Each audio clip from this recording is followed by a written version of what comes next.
Bonjour à tous. Nous continuons notre série Qu'est-ce à dire en langage mess avec une attitude du corps. Et en effet,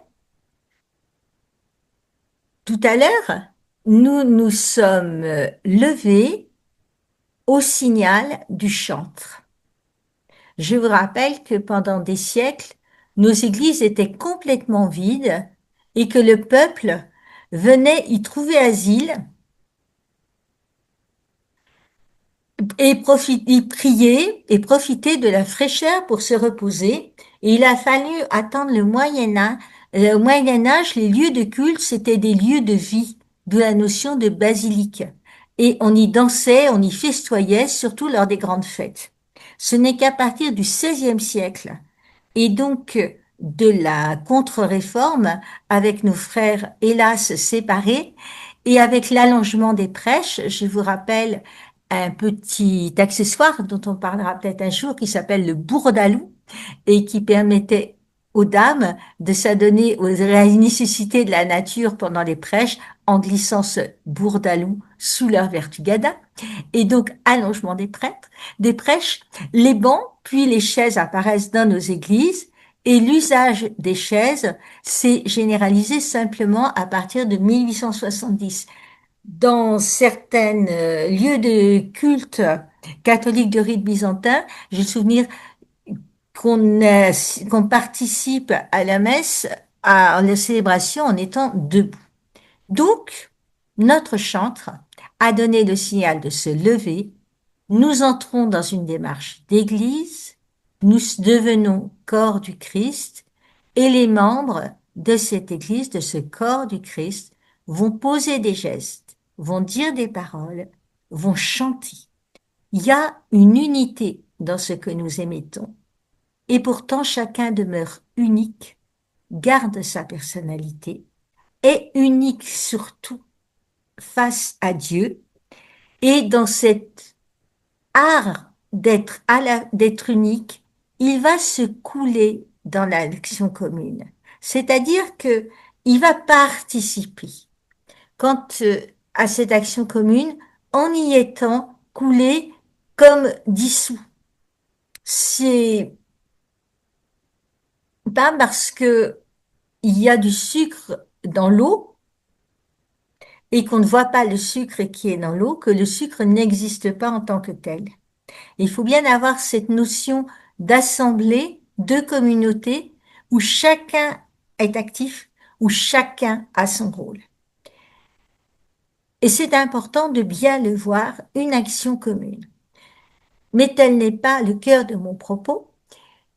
Dans le culte chrétien, se tenir debout, ça manifeste que par le baptême, nous sommes déjà ressuscités, relevés d'entre les morts, comme le dit saint Augustin. Il dit, nous prions debout parce que c'est un signe de résurrection. Se mettre debout, c'est d'abord l'attitude du vivant. Elle veut dire politesse, respect, désir de participer à la résurrection de Jésus. Être debout indique notre attention et notre respect. On se lève quand quelqu'un entre dans la pièce où on se trouve. L'attitude qui montre notre disponibilité à être ce que le Christ souhaite de nous. Donc le Christ ressuscité sort debout de son tombeau. Et on parle toujours des mêmes termes, des mêmes mots, se lever, se relever. Se mettre debout signifie à la messe qu'on veut véritablement être acteur et participant de la résurrection de Jésus.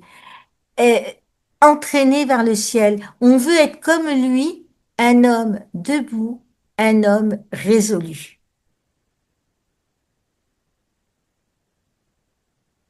N'oubliez pas que près de la croix, en Jean 19, 25, près de la croix, près de la croix de Jésus, se tenait debout sa mère, la sœur de sa mère, Marie, femme de Clopas, et Marie de Magdala.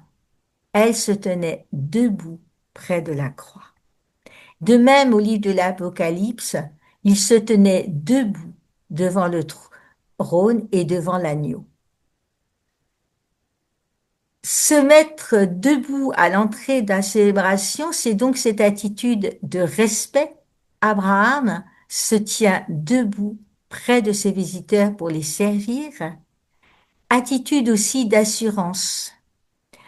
Au livre d'Ézéchiel, on lit: Un esprit vint en moi, il me fit tenir debout.